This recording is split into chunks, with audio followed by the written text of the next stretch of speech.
Hai guys, selamat datang di channelnya Aki Kolahitani. Di video series kita kali ini kita bakalan belajar bahasa Inggris tapi dari buku. So, kita bakalan baca buku sama-sama. Bukunya ini berbahasa Inggris. Nanti di akhir aku akan highlight beberapa vocabulary atau phrases yang ada di buku yang telah dibaca itu, dan kita bakalan bahas artinya dalam bahasa Indonesia itu apa. So, dalam satu video kita bakalan belajar bahasa Inggris dan juga kita bakalan belajar ilmu baru yang kita dapat dari buku yang kita baca. Oke? Let's get started. Buku pertama yang bakalan kita baca di video series kali ini adalah A Very Short History of the Israel-Palestine Conflict, yang ditulis oleh historian Ilan Pappé. I don't know kalau misalkan kalian udah pernah baca ini atau enggak, tapi ini pertama kalinya aku baca buku ini. Bukunya cukup tipis, terdiri dari 146 halaman, jadi harusnya nggak lama baca buku ini. So let's get to the introduction. Jadi dia ini ada beberapa chapters, in total ada 15 chapters, tapi kita mulai dari introduction atau introduksi, jadi kita nggak missing any context, oke?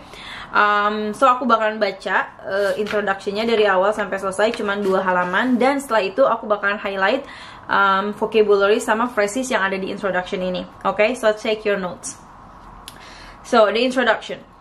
By the way, ini tuh bukunya Ilan Pappé yang terbaru ya. So this is very good if you have any interest to learn about this particular topic. So let's get started. Since 7 October 2023, when Hamas stormed into Israel in Operation Al-Aqsa Flood, the world's eyes have been on a country in which there seems to be no agreement, not even on name. Israelis call this land Eretz Israel, Palestinians call it Palestine. On 7 October, roughly 1,200 Israelis, the majority of them civilians, lost their lives, and 240 were taken hostage, many of them yet to return home. Israel's retribution, Operation Swords of Iron, has killed over 30,000 Palestinians so far. Roughly a third were children. What follows is a concise history of how this came to be for those who are seeing the conflict unfold for the first time, as well as for those who have been engaged in activism for peace and justice in the region for many years.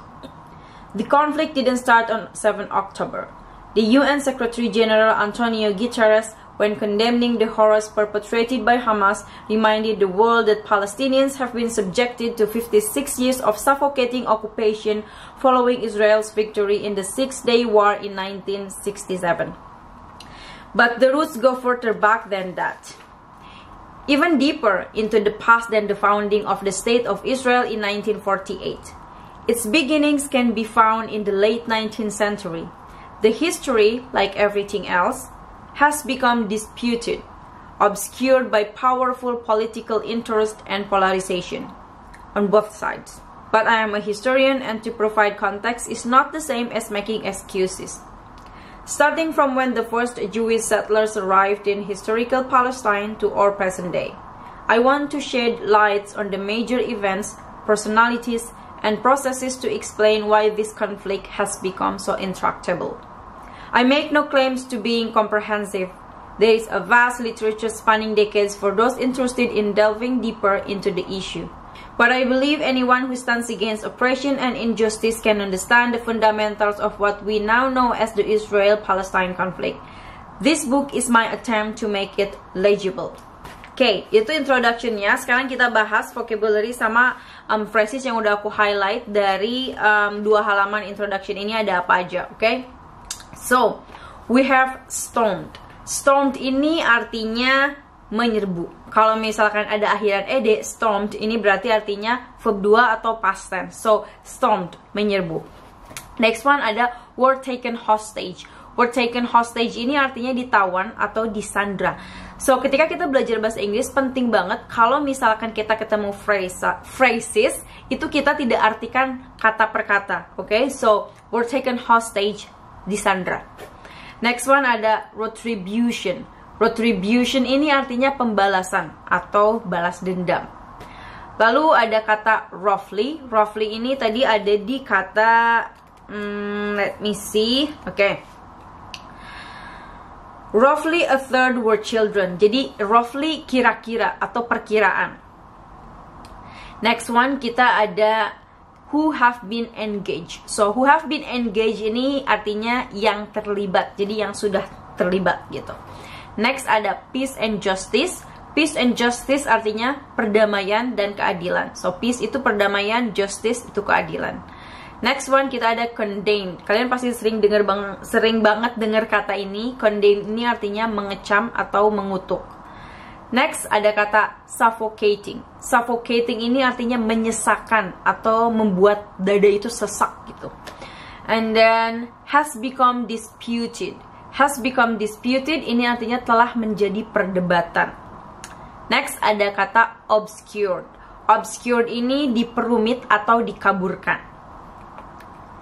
Lalu ada kata polarization. Polarization ini artinya perpecahan. Jadi kalau misalkan kalian dengar kata oh there is some polarization, artinya ada perpecahan yang sudah terjadi gitu.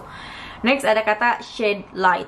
Oke, meskipun ada kata light, tapi shed light ini nggak bisa dipisahin artinya. Jadi jangan diartikan satu kata per kata. So shed light ini artinya memperjelas gitu. Bukan, ya bisa juga sih sebetulnya diartikan menerangkan gitu. Tapi arti yang lebih tepat untuk shed light ini artinya memperjelas. Next kita ada intractable. Intractable ini artinya sulit diatasi. And kita ada there is vast literature spanning decades. Artinya ada banyak sekali literatur yang membahas topik ini selama beberapa dekade. Artinya si Ilan Pape ini nggak mau jadi ini sebagai salah satu-satunya sumber informasi kalian, karena ada banyak literatur yang membahas topik ini. Next one kita ada delving. Delving ini artinya menyelidiki atau bisa juga diartikan sebagai menggali. Last but not least ada legible. Legible ini artinya jelas, mudah dibaca gitu. Oke, thank you guys for watching. Kita udah selesai baca introduction. Nanti di episode kedua kita bakalan mulai masuk ke chapter pertama. Kalau misalkan kalian suka video ini, please jangan lupa untuk komen, terus like dan subscribe, dan juga share video aku ya. See you in the next chapter.